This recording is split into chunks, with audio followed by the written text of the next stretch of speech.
اعوذ باللہ السمیع العلیم من الشیطان الرجیم، بسم اللہ الرحمن الرحیم۔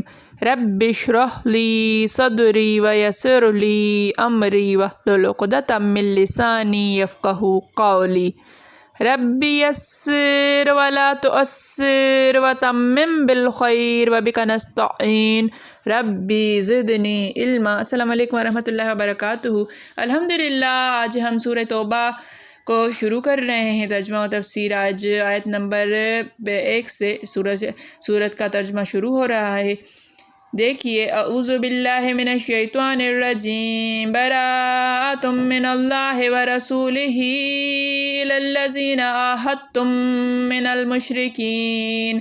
براءت بیزاری ہے، قطع تعلق ہے، من اللہ من سے، اللہ کی طرف سے، ورسولہ و رسول ہی اس کی اور اس کے رسول کی طرف سے، الی الذین الی طرف، الذین وہ لوگ جو عاہدتم تم سے عہد کیا، جن لوگوں نے تم سے عہد کیا، من المشرکین من سے، المشرکین مشرکوں میں سے۔ براءۃ من اللہ بیزاری ہے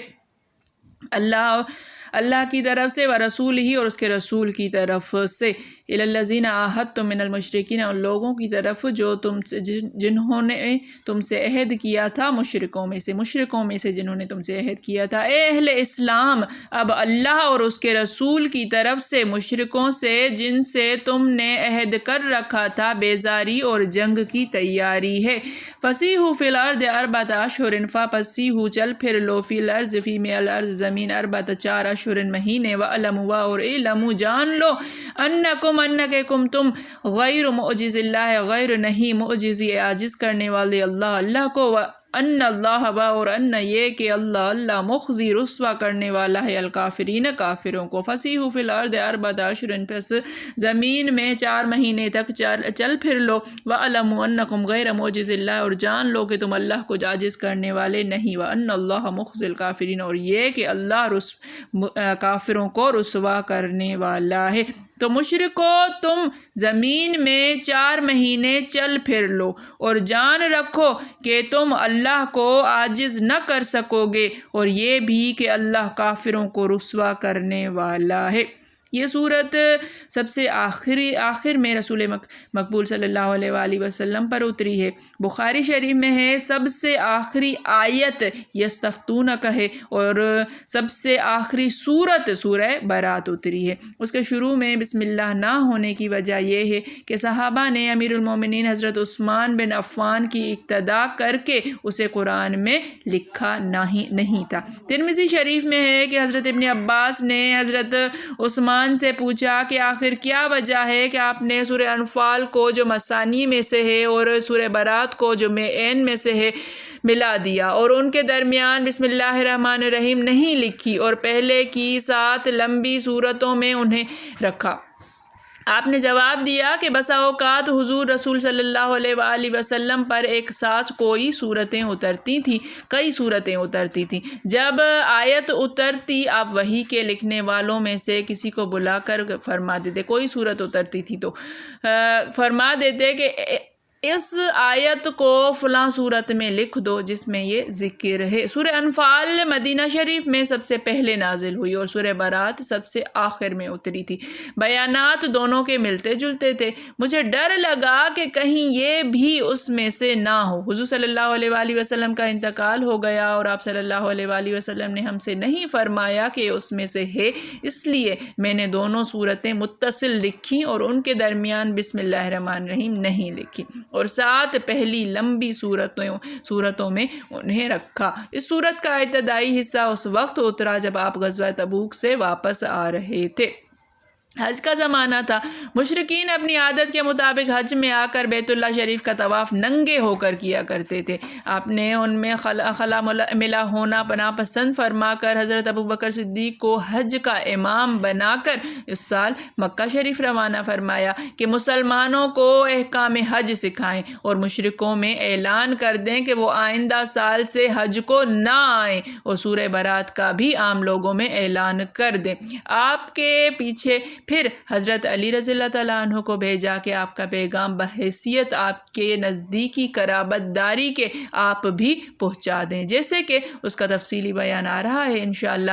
پس فرمان ہے کہ یہ بے تعلق ہے، اور اللہ اور اس کے رسول کی طرف سے بعض تو کہتے ہیں یہ اعلان اس عہد و پیمان کے متعلق پہچان سے کوئی وقت معین نہ تھا، یا جن سے عہد 4 ماہ سے کم کا تھا لیکن جن کا لمبا عہد تھا وہ بدستور باقی رہا، جیسے کہ فرمان ہے کہ فَأَتِمُّوا إِلَيْهِمْ عَهْدَهُمْ إِلَىٰ مُدَّتِهِمْ إِنَّ اللَّهَ يُحِبُّ الْمُتَّقِينَ، ان کی مدت پوری ہونے تک تم ان سے ان کا عہد نبھاؤ۔ حدیث شریف میں ہے کہ آپ نے فرمایا ہم سے جن کا عہد و پیما ہے ہم اس پر مقررہ وقت تک پابندی سے قائم ہوں گے۔ اس بارے میں اور اقوال بھی ہیں لیکن سب سے اچھا اور سب سے قوی قول یہی ہے۔ ابن عباس فرماتے ہیں رضی اللہ تعالیٰ عنہ، جن لوگوں سے عہد ہو چکا تھا ان کے لیے 4 ماہ کی حد بندی اللہ تعالیٰ نے مقرر کی، اور جن سے عہد نہ تھا ان کے لیے حرمت والے مہینے کے گزر جانے کی عہد بندی مقرر کر دی، یعنی 10 ذی الحجہ سے محرم الحرام تک کے 50 دن۔ اس مدت کے بعد حضور صلی اللہ علیہ وآلہ وسلم کو ان سے جنگ کرنے کی اجازت دے دی گئی جب تک وہ اسلام قبول نہ کر لیں، اور جن سے عہد ہے وہ 10 ذی الحجہ کے اعلان کے دن سے لے کر 20 ربیع الاخر تک اپنی تیاری کر لیں، پھر اگر چاہیں مقابلے پر آ جائیں۔ یہ واقعہ سن 9 ہجری کا ہے۔ آپ نے حضرت ابوبکر کو امیر حج مقرر کر کے بھیجا تھا اور حضرت علی کو 30 یا 40 آیت قرآن کی اس صورت کو دے کر بھیجا کہ آپ 4 ماہ کی مدت کا اعلان کر دیں۔ آپ نے ان کے ڈیروں میں، گھروں میں، منزلوں میں جا جا کر یہ آیتیں انہیں سنا دیں، اور ساتھ ہی سرکار نبوت کا یہ حکم بھی سنا دیا کہ اس سال کے بعد حج کے لیے کوئی مشرک نہ آئے اور بیت اللہ شریف کا طواف کوئی ننگا شخص نہ کرے۔ قبیلہ خزاعہ، قبیلہ مدلج اور دوسرے سب قبائل کے لیے بھی یہی اعلان تھا۔ تبوک سے آ کر آپ نے حج کا ارادہ کیا تھا، لیکن مشرکوں کا وہاں آنا، ان کے ننگے ہو کر وہاں کا طواف کرنا آپ صلی اللہ علیہ وآلہ وسلم کو ناپسند تھا، اس لیے حج نہ کیا، اور اس سال حضرت ابوبکر کو حضرت علی کو بھیجا۔ انہوں نے ذی الحجاز کے بازاروں میں اور ہر گلی کوچے اور ہر پڑاؤ اور میدان میں اعلان کیا کہ 4 مہینے تک کی تو شرک اور مشرک کو مہلت ہے، اس کے بعد ہماری اسلامی تلواریں اپنا جوہر دکھائیں گی۔ 20 دن ذی الحجہ کے محرم پورا، سفر پورا اور ربیع الاول پورا، اور 10 دن ربیع الاخر کے۔